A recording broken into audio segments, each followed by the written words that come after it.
Assalamualaikum warahmatullahi wabarakatuh. Kembali lagi di Bimbel Lulus ASN.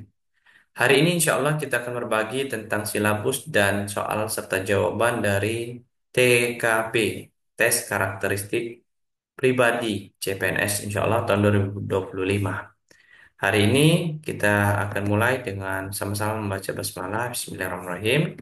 Baik teman-teman sekalian, terkait dengan silabus dan soal TKP HOTS CPNS 2005. Sebelumnya perkenalkan nama saya Khairul Rijal, Widya Suara, Balai Diklat Keagamaan Palembang, Kementerian Agama. Kita langsung saja teman-teman, kita ketahui bahwasanya TKP adalah merupakan singkatan ya dari tes karakteristik pribadi. Di mana tes ini adalah tes yang mengukur karakteristik pribadi kita sebagai peserta calon CPNS. Dan fokusnya adalah menggali potensi yang ada di dalam diri kita tentang integritas, kemudian pelayanan publik, kemudian kerjasama, dan yang lain-lainnya. Untuk materi TKP ini, silakan teman-teman pelajari. Ya, yang pertama tentang kompetensi pelayanan publik, yang kedua tentang jejaring kerja, yang ketiga sosial budaya, keempat teknologi informasi dan komunikasi, dan terakhir adalah yang kelima adalah profesionalisme. Silakan teman-teman untuk belajari biar kita semakin menambah pengetahuan kita dan mengerti tentang eh, kisi-kisi soal dari TKP tersebut. Adapun yang terkini, yang hot ya, selalu ter apa namanya terbukti ya dihadirkan ataupun di-spill oleh panitia seleksi CPNS tahun 2023-2024 yang lalu, pasti akan ada tentang anti radikalisme, materi tentang integritas diri, materi tentang semangat berprestasi, tentang orientasi pada hasil, dan juga bagaimana kemampuan kita beradaptasi ketika kita diberikan sebuah pilihan. Waktu itu saya ingat, kalau tidak salah clue-nya adalah kita adalah calon PNS, CPNS yang sudah lulus. Kita ditempatkan di tempat yang baru. Bagaimana cara kita beradaptasi di tempat yang baru tersebut? Apalagi di tempat yang baru itu kita memiliki perbedaan dalam kebiasaan seperti itu. Nah, itu bagaimana kita menyesuaikan diri. Yang kedua adalah bagaimana kita mengendalikan diri ya. Misalkan kita memiliki partner kerja yang mungkin tidak sesuai dengan SOP. Bagaimana cara kita mengendalikan diri dan bagaimana memberikan solusi atas ketidaknyamanan tersebut. Terakhir adalah bekerja mandiri dan tuntas.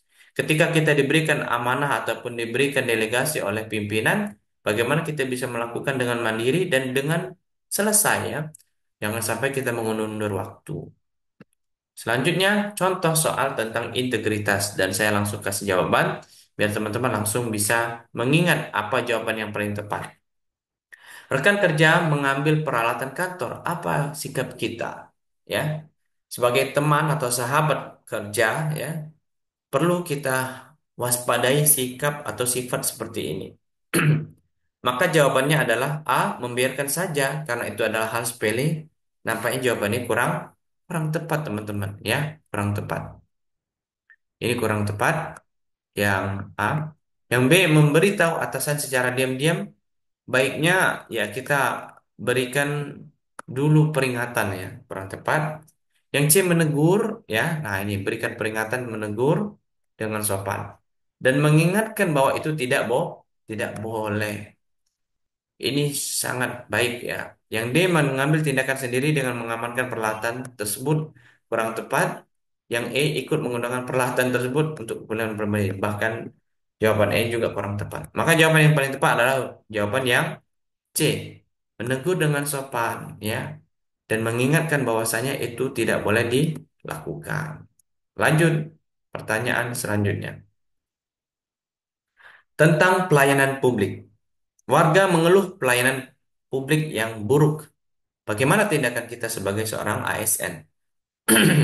Yang pertama, jawabannya menyuruh mengajukan komplain secara resmi. Lumayan, ya. Kita keep dulu, ya. Mendengarkan keluhan dengan sabar dan mencari solusi cukup tepat. Yang C, menyalahkan petugas sebelumnya. Tidak bagus, ya. Kita menyalahkan atau mencari kesalahan teman kita, rekan kerja kita yang sebelumnya. Menolak mendengarkan karena bukan tugas kita. Ini juga kurang tepat. Menyuruh untuk kembali di lain waktu juga kurang tepat. Antara A dan B, Menyuruh mengajukan komplain boleh, tapi kita harus mendengarkan terlebih dahulu keluhan dengan sabar dan mencari alternatif bahkan solusinya. Maka jawaban yang tepat adalah B, ya. Kita sebagai pelayan publik harus mendengarkan keluhan, harus mendengarkan dengan sabar dan juga memberikan solusi, ya, seperti itu. Lanjut kita pertanyaan yang selanjutnya tentang adaptasi. Kita baru saja dipindahkan ke bidang kerja yang baru yang tidak sesuai dengan atau bahkan berbeda dengan pekerjaan atau bidang sebelumnya, baik itu dari sejak budaya ataupun kegiatan yang lainnya. Maka jawaban kita sebagai seorang ASN, jawaban yang A menolak karena tidak mampu, tidak bagus ya, tidak tepat. Kenapa? Kita sebagai ASN harus tetap komitmen, mampu ya menerima setiap apapun yang diberikan kepada kita. Mengeluh juga tidak tepat ya. Dan jawaban yang C adalah menerima dan berusaha secepat mungkin belajar sesuaikan dengan tempat bidang kerja yang baru. Ini cukup baik. Diam saja dan tidak mengerjakan apapun. Ini tidak tepat ya, teman-teman. Dan terakhir meminta dipindahkan ke bidang yang lain. Kita sebagai seorang ASN harus profesional, mampu beradaptasi dengan kondisi dimanapun, kapanpun kita berada. Maka jawaban yang tepat adalah yang C. Baik. Kita lanjut pertanyaan yang selanjutnya, yakni tentang anti radikalisme. Ini yang sangat sedang apa namanya digandrungi atau sangat hot sekali ya, sangat viral. Rekan menunjukkan tanda-tanda radikalisme. Rekan kerja kita memiliki tanda-tanda radikalisme. Apa yang kita lakukan sebagai rekan kerja? A. Membiarkannya saja. B. Bergabung ya. Nah, ini kurang tepat ya. Maaf sebelumnya.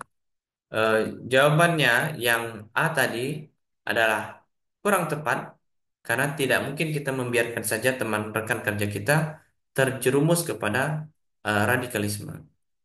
Yang kedua, bergabung bahkan mengikuti pun jangan sampai. Nah, yang tepat adalah melaporkan pada pihak yang berwenang. Jika itu rekan kerja, mungkin kepada atasan yang paling tepat ya. Jika memang tetap ya, mungkin ada win-win solution ya. Yang D, menghindari tanpa melakukan apa-apa tidak tepat karena kita melihat kebatilan, kekurangan ataupun kesalahan itu harus diberikan solusi. Mengajak teman lain untuk melawannya dengan kekerasan juga tidak tepat. Karena yang kita butuhkan adalah kelembutan, sopan santun sehingga teman yang terpapar radikalisme itu tidak merasa tersinggung. Maka jawaban yang sangat tepat adalah melaporkan kepada pihak yang berwenang, khususnya kalau itu dalam level eh, perusahaan baiknya kepada SDM sehingga bisa diberikan arahan ataupun diberikan masukan ya seperti itu. Jika tidak, maka harusnya kepada pihak yang lebih tinggi lagi. Jawabannya adalah C ya. Lanjut kita pertanyaan selanjutnya tentang semangat berprestasi. Sebagai seorang ASN kita harus memiliki semangat, memiliki kontribusi yang baik kepada perusahaan atau instansi yang kita masuki. Ada tugas tambahan di tengah deadline. Kita sebagai seorang ASN harus mampu bekerja di bawah tekanan. Maka jawaban yang pertama kurang tepat mengeluh ya. Kenapa kita diberikan deadline, diberikan tambahan ya, walaupun ada banyak deadline, kita harus tetap bisa ataupun mampu melayani ataupun menjalankan tugas. Yang B kurang tepat juga meminta teman ya.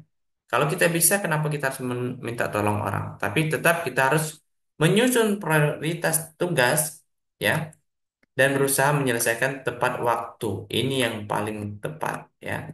Kenapa? Kita sebagai seorang ASN harus memilih mana yang prioritas yang sesuai dengan jadwal dan mana yang perlu kita tunaikan selanjutnya. Yang D, menunda tugas tambahan salah, menolak juga salah. Jawaban yang tepat adalah yang C, ya. Kita sebagai orang ASN mampu memprioritaskan tugas-tugas itu dan berusaha menyelesaikan tepat waktu. Baik, kita akan masuk kepada pertanyaan yang selanjutnya. Tips selanjutnya maksudnya, bagaimana cara kita menyelesaikan atau mengerjakan soal-soal TKP? Maka teman-teman, saran saya adalah jawab berdasarkan nilai kepribadian kita masing-masing, walaupun kita memiliki kepribadian yang kurang baik, tapi jawablah dengan kepribadian yang positif dalam segi yang positif. Sehingga kita termasuk kategori ASN yang punya kapabilitas ataupun kualitas karakter yang baik. Utamakan kejujuran, pelayanan, profesionalisme. Itu juga penting. Pilihlah jawaban yang paling sesuai dengan nilai-nilai ASN ya, profesional, ya, berorientasi pada pelayanan atau dalam kata kunci adalah berakhlak ya. Baik. Selanjutnya adalah teman-teman penutup ya. Jangan lupa teman-teman belajar sebaik-baiknya dengan waktu yang sangat singkat ini. Bisa saja di tahun 2025 akan ada pembukaan CPNS lagi ataupun di tahun selanjutnya. Yang pasti teman-teman harus mempersiapkan diri sebaik mungkin. Dengan persiapan baik, insya Allah dengan izin Allah kita akan bisa menjawab dengan baik soalnya dan mendapatkan nilai yang terbaik. Mudah-mudahan teman-teman bisa lulus CPNS. Amin ya rabbal alamin. Jangan lupa follow akun media sosial kita di YouTube. Itu ada Khairul Rijal Official dan Bible Lulus ASN di IG dan TikTok. Terima kasih atas partisipasinya. Mohon maaf apabila ada kata salah. Pada Allah mohon ampun. Saya akhiri wallahu muwaffiq ila aqwamit thoriq. Fastabiqul khair. Wassalamualaikum warahmatullahi wabarakatuh.